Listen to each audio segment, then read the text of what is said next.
Hi everyone! Today I thought I would do a collective haul. This is going to be more of an expensive haul that I will be doing. I have been shopping at Sephora and MAC recently and wanted to show some of the things that I purchased. This wasn't all at once. This has been things that have probably been purchased over 3 months, but I've been saving some of them because I wanted to do a haul and show you what they were about.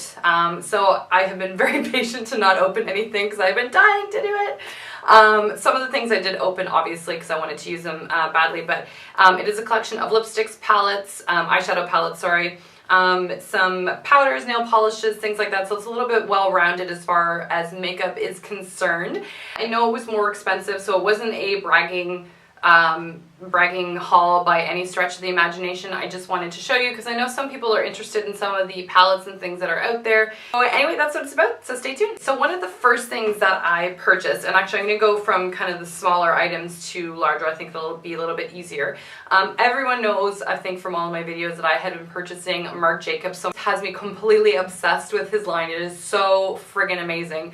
So one of the things that I did mention to you guys that I would show you is the bronzer properly. So this was one of his items that I had purchased, and again, this is in my August favorite video, but I thought I would show it quickly to you now as well. So it's the color's called Tantric. It's his only shade that he has.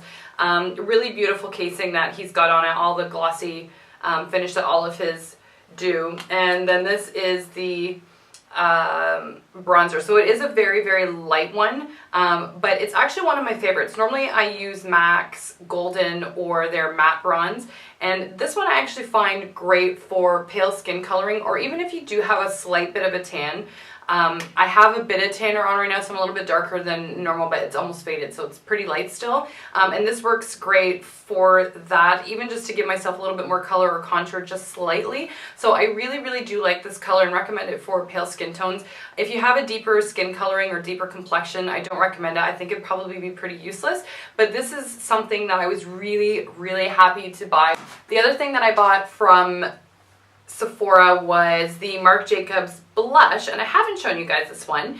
I have a collection of blushes from MUA to MAC and a few others, NARS and whatnot, but really wanted to try the Marc Jacobs one. He has some really interesting blush powders, so that's why I was curious to pick this one up.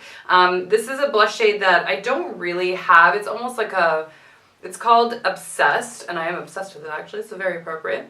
So this is the color, and it is absolutely amazing, but it does have a slight kind of mauvey tint to it. It's a little bit of a deeper pink, so that's why I thought it was really beautiful. This has become my go-to blush on most occasions. I'm using it all the time. Now the other thing I got from Marc Jacobs that I had been wanting to try was his nail polishes. Two colors, one called Evenlyn, which is this charcoal gray, and actually I'm wearing it right now, so I'll show you in a sec. This Evenlyn color, and this berry one, or this deep burgundy, which is called Jezbel, or Jezbel, I don't know. So this is a nail polish. It is absolutely gorgeous. Like I said, you can see it's a really, really dark kind of burgundy color. The thing I love about this was that it was something more unusual. I hadn't seen a lot of nail polish companies come out with something this dark, and because of all of his other products being so amazing, I wanted to try it. This is the charcoal one. This is the charcoal one, or Evenlyn. And again, it's a really nice dark kind of gray. I find a lot of nail polish companies do a light kind of taupey gray, and this one's a little bit more charcoal and smoky and dark. And that's why I wanted to try this one. And this is what it looks like on. So you can see with my nails there. Sorry, because some of them are chipping, so it's kind of gross. But that's what it looks like on the nail. Unlike most nail polishes, this goes on extremely high shine. Both of them do. And what I like is that with these, the top comes off and you have the applicator brush in the actual container with the nail polish in it. But it is really gorgeous, very easy to apply. The brush is quite big, so it does fit over and glide over your nail really, really nicely. And the thing that I love most about this, that I find I have a lot of problems with other nail polishes, is that it doesn't streak, which is so huge. I find sometimes with dark or light nail polishes, depending on the brand, the brush creates a streak when you go along it, when you're gliding it along your nail. I don't have that problem. So these retail for $22, and normally I'm not someone that buys expensive nail polishes. This is my first kind of higher end nail polish, just because I don't know, I've never found investing in a nail polish to be worthwhile. But anyway, I'm really happy that I did with this one, and I think I'll probably end up buying some more of his classic shades, and it has quickly become my favorite nail polish now, so really happy I bought this. The other thing that I bought at Sephora recently were Yves Saint Laurent Rouge Volupté lipsticks. I'm slowly collecting them. And the first one is Opera Rose, which is number 29. So this is the packaging for it, and Yves Saint Laurent, I love the gold, and I love that in the center here it always shows what color the lipstick is. So Opera Rose is this gorgeous, gorgeous pink. It is absolutely stunning. That's what it looks like on as a swatch. How friggin' pretty is that? Like, come on, that is such a great pink. So this is number 29, if those of you are inquiring what the number is. It's number 29 for that color, which, like I said, is Opera Rose. And then the other one that I bought is Forbidden Burgundy, which I honestly think is probably the perfect fall lip color. Just because, again, burgundy and oxblood is really hot right now, but it's a nice purple that I think would work for all skin types and complexions. So there's a swatch of the Forbidden Burgundy. Like, pardon moi. Can we just discuss how gorgeous that is? But they're just like, oh, such a good color. Now, along that same line in the lip colors, in terms, it's not from Sephora, but I did get it from MAC, and this is a color that's been around for a long time, and actually it's one I'm wearing on my lip right now. It is from the Luster line, and this is Syrup, or A28, and it's this kind of berry color, but it's got a tint of sort of smokiness to it. So if I compare it to the Forbidden Burgundy and everything else, it's a little bit lighter, and it's got that hint of purple in it. The Yves Saint Laurent lipsticks in Canada, oh no, I'm gonna get this wrong, 39, I think. And I think in the States it might be 42, or maybe I got it backwards. I can't remember. So they're not ones that I buy often because they are very expensive. The reason I invest in them is that one, the packaging is out of this world and I kind of collect them. And number two, when you put it on, they are so opaque that you really only need to swipe your mouth once and you've got the full color, whereas with MAC and other ones, you kind of have to go back and forth for most part. And so it's really hard to run through these quickly unless you're using it all the time. So I really, really like it. And they're so moisturizing and have a really, really pretty scent. So that's why I like them. The other thing I purchased from MAC is the Pro Concealer Palette. And for most part, like, I've bought in the MAC like studio concealers, like just the single packets of them. And it was driving me crazy because depending on whether I tanned or not, or depending on what my skin was doing recently, I don't know, I was always needing a different color. It was driving me crazy. It's great because depending on what's going on with your skin at the time, it sort of solves every problem that you could have. So here are the colors. This is the light one, so as you can see, it is very, very light. So you've got a yellow and pink on the bottom to kind of correct, and then you've got the warmer colors in the top four, warm and cool concealers on the top four kind of quadrants there. But you can see that I've definitely been using them. Now the next on my list is a powder, and I always pronounce this company wrong, so please don't blast me for it. But I got the Guerlain Meteorites Pearlized powder, and I got it in number 2, which is Beige. And the reason I picked up Beige is because I have a warm undertone or a yellow undertone to my skin, so I need something that's a bit warmer. It's so pretty. I've been holding off on using, actually I cheated. I did use this once, I'll be honest. But I've been holding off using it again because I wanted to review it with you guys first before I kind of messed about everything. So this is the cover for it. So it's got kind of the flower on the top, which most of their packaging does. And then when you open up the top, or the tin, you get a little sponge applicator just to kind of keep everything in place. You can use a sponge applicator. I don't. I prefer a brush. And then on the inside, if I can friggin' pull this off. Oh, there we go. You got all these great little beads in there that have a little bit of a shimmer to them. So it's meant to be more of a shimmered or kind of dewy finish powder, and it is not a highlight. This is not something to highlight your face. It does not have that much shimmer to it. This is something more for if you want more of a dewy finish to your face. Maybe after you've applied your powder and you're feeling like you're a little bit matte, you can easily put this over and it gives you kind of that glistening golden glow, which is gorgeous. But it's very, very subtle. I'm gonna mix this about. Woo! God, bead went flying. Oh my God, where'd it go? Anyway, so I'm mixing it about. So I don't know if you'll be able to see, but you can kind of see the faintest little shimmer in that powder. I don't know if you guys will be able to tell from there.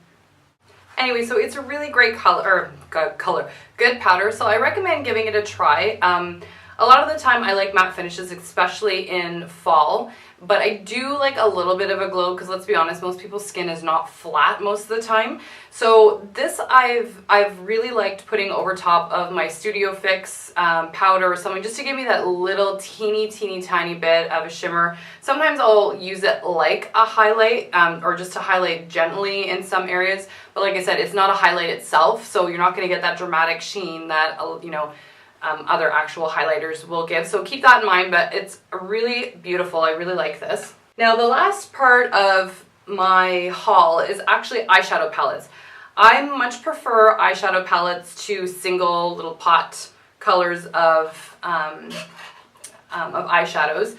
It's just a personal preference for me. I just find them more convenient, they're already stored well, and of course I mix and match different palettes together. And there have been ones that I've been eyeing for a couple of months that I really was desperate to buy, and actually I'm good for eyeshadows now, I think, for the next little while. Don't really like or need or want anything right now. So one of the ones that I bought was the Kat Von D True, or what is it called? Lady BirdTrue Romance eyeshadow palette. I've been waiting to show you guys. Is when you take it out of the box, which is so cute, it opens up like this, and just like Kat Von D, the inside has like the stars like along the side of her face, which I thought was a really cute touch. The back of the box has the name of all of the eyeshadows. Screw all these names up. The reason I wanted to do this one is because all of these shades in here are not only neutrals, but they're nice and matte. So I prefer matte colors. I think it creates a better smoky eye, and it comes with this fantastic, oh gosh, I can't pull it out, eyeliner, which is a dark brown, so it goes with all of these colors really beautifully. So here's the eyeshadow palette up close. So it starts as the Fleur Elise, they're all classical song titles, and then it kind of goes along this way. So you got the purples, grays, sort of a navy color, and then you get into the browns, and then sort of like brown orange here, which I thought was really interesting. So I'm sorry because some of the lighter shades, because I'm so pale, won't show up so well, but there is one there, and there that are very faint, that I said were kind of the light neutrals. But for most part, the palette is gorgeous. I swatched these with a brush, and I took one stroke for each, so they're not layered, so you can see how pigmented the palette is. But as I said, it's absolutely beautiful. And this little line down here is the eyeliner there, and it's very creamy. It is absolutely gorgeous.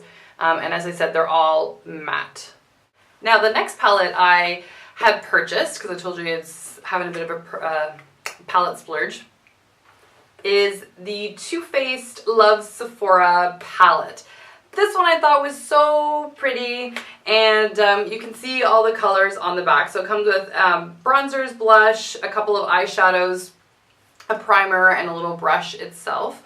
And again, the reason I like this one is it had a lot of neutrals, but it had some interesting colors in it as well. The first interesting thing about this packet is when you open it, it actually comes with a little a flyer, if you will. Or not a flyer, but like a little packet of different faces that you can create with this palette, which I thought was kind of nice because sometimes people get stuck in routines of different palettes and faces that they want to try and haven't thought of. So I thought that that was really nice, and it gives you a step-by-step guide of that. So I thought that was kind of cool. So maybe I'll do some tutorials for you guys based on that. But I thought that was kind of cool, and this is a limited edition palette, in case I didn't tell you guys. That was to celebrate the 15th birthday.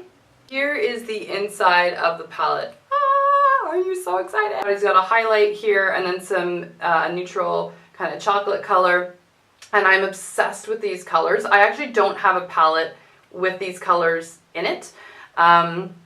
So that was the reason why I wanted to buy this palette so bad. So there are two bronzers here. The first one is matte, this one is sheen, and then this blush has a little bit of a sheen to it as well. There's also a cute little brush here, which I probably will never use because I like my brushes that I have. And then there's also a little eye primer here. And then the top, there are some eyeshadow. It also comes in a really sturdy tin, which I like too, which is also like the Kat Von D one. Because I know sometimes palettes come in like softer kits and they get really messy, which is so anal of me. I shouldn't even care about something like that. Now the last palette that I purchased is the Lorac Pro To Go palette. After having purchased the Lorac Pro palette back before, which again is in my August favorites and giveaway, because this will be, not this one specifically, but this is what is up for grabs in the giveaway, so go check it out if you haven't. But after having tried and been playing with this one, I'm so in love with this palette and wanted to try another product of theirs. So that's why I picked up the Lorac Pro To Go palette. And this one was interesting because it folds out really bizarre, actually. The weird thing about it is it opens up like this. So you get the mirror in the top, and then you have two brown colors, and then a gray and a black, and then two highlights that you can. But how it opens up this time is the back actually comes down, and it's all magnetic. And then it opens up to have 3 blushes. So this one I like, and the reason I wanted to pick this up, I wanted something to bring with me that was nice and easy, and because again I always kind of have more of a neutral eye to touch up anything. These are kind of the basic colors I would use anyway as a go-to, so I thought this was nice and easy to fit into my car, especially because of how it collapses. So here are the colors. So again, you've got the 2 browns that I mentioned, and also the 2 highlights, and then of course you've got sort of that charcoal and black. And then you've got a bronzer or more of a contour color, and then 2 great beautiful blushes as well. So beautiful colors. This is a swatch for the Lorac Pro To Go palette. Again, I'm so fair, so I don't know that you'll see the 2 highlights very well that I put here. But these are the 2 chocolate colors that come in the palette. So they're great. They're nice neutrals that you can use for just about anything, and then here's the charcoal and the black that go with it, and then the last part of that palette is the bronzer and the 2 blushes. So again, it's hard because they don't show up on my pale skin very well, but the top portion of my hand or here is the coral color that the blush comes in, and there's the pink and then the bronzer. Also comes with a little brush, actually 2 little brushes, one on the top and bottom. Who would use this teeny tiny brush for a blush? So anyway guys, that is it for my haul. I hope you enjoyed it. Check out my August giveaway because it is still open until the end of the month. So I will link that video down below, but otherwise I will see you guys next week. Love ya, see ya.